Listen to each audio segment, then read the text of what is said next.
de nuestra respetada y admirada Nancy Flores, corresponsal de la revista Contralínea, tengo que preguntarte el caso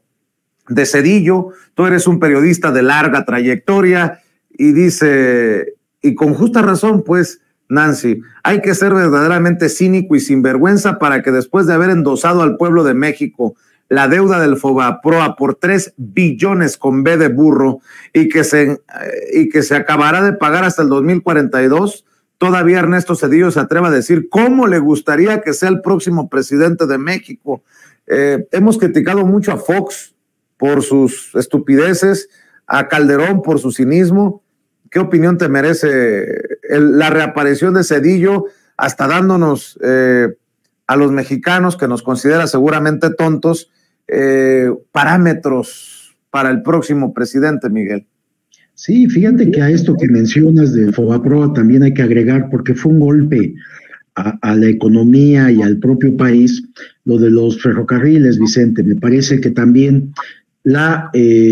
privatización o la desaparición, más bien la extinción de los ferrocarriles, se le debe a Ernesto Zedillo, este sujeto que los vendió lo que quedaba, pero además se fue a trabajar con un enorme cinismo a uno de estos corporativos transnacionales a los cuales benefició. Es decir, aunque no se menciona, es tan gris, Ernesto Zedillo, este expresidente priista que entregó el país al Partido Acción Nacional, es tan cínico que ni siquiera se le menciona en todos sus actos de corrupción. Pero fíjate que yo tuve la oportunidad, cuando era presidente, de investigarlo, y tengo documentos que prueban cómo su familia política, es decir, el padre de su suegro, el padre de su esposa, Nilda Patricia, su cuñado, el hermano de su esposa, y la propia Nilda Patricia, tenían conexión con el cártel de las metanfetaminas, Vicente. Ellos tenían comunicación y operaban utilizando la presidencia de la República para beneficiar a este grupo delincuencial, que son de Colima. Este cártel de las metanfetaminas, cuando empezaba toda esta droga sintética, estos eran los reyes de las metanfetaminas, los hermanos Amezcua Contreras. Yo tengo producto de intervenciones telefónicas a este cártel, cómo mantenían comunicación con la familia política de Ernesto Zedillo, utilizando la presidencia de la República para proteger a este grupo delincuencial, Vicente. Eso se publicó en su momento, en su oportunidad,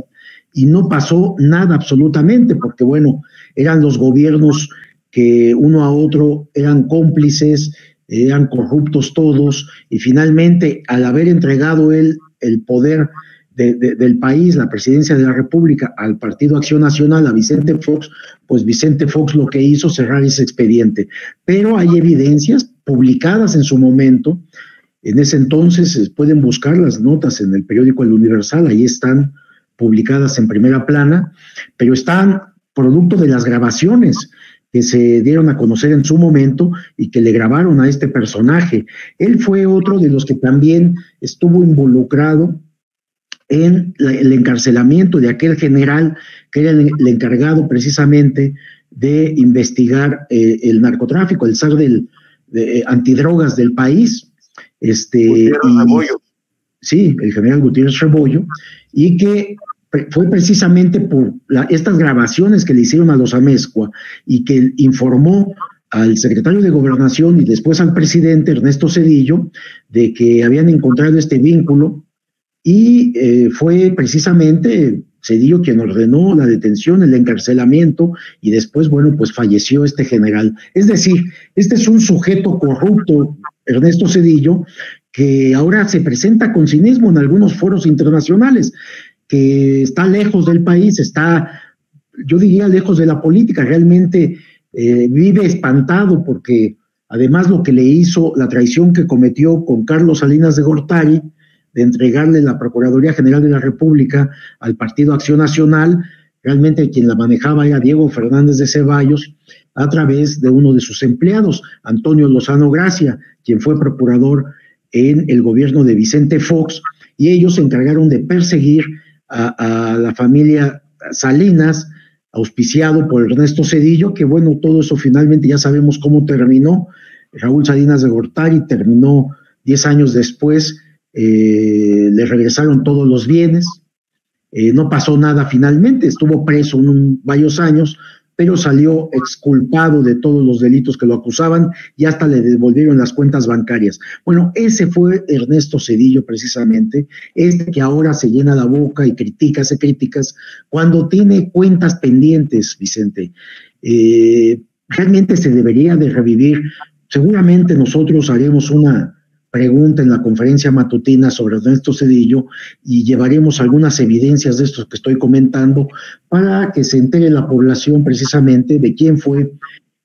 este expresidente de la República y que ahora quiere volver a la actividad defendiendo a la ultraderecha en México, a la cual él mismo protegió en los años que fue presidente y que benefició además, pero también que él cometió actos de corrupción. También tenemos, porque hay las pruebas suficientes, de cómo benefició, dándole órdenes a su entonces secretario de Hacienda para que otorgara perdones fiscales a todos sus hermanos de Ernesto Zedillo. Eso también fue publicado en su momento, cuando él todavía era presidente de la República, y no tuvieron argumentos para desmentir esto, porque se trataba de tarjetas informativas que le enviaba Ernesto Zedillo a José Ángel Gurría, precisamente, que ahora está trabajando para Xóchitl Gálvez, y José Ángel Gurría, como secretario de Hacienda, pidió la información fiscal de toda la familia Zedillo y pues los benefició, sobre todo porque Ernesto Zedillo sabía que iba a entregar la presidencia de la República al Partido Acción Nacional y lo que querían era limpiar el expediente de su familia, un expediente fiscal. Hubo condonación de adeudos y de créditos fiscales a sus hermanos, Vicente. O sea, son muchas las cuentas pendientes de este personaje. Así es, y qué bueno que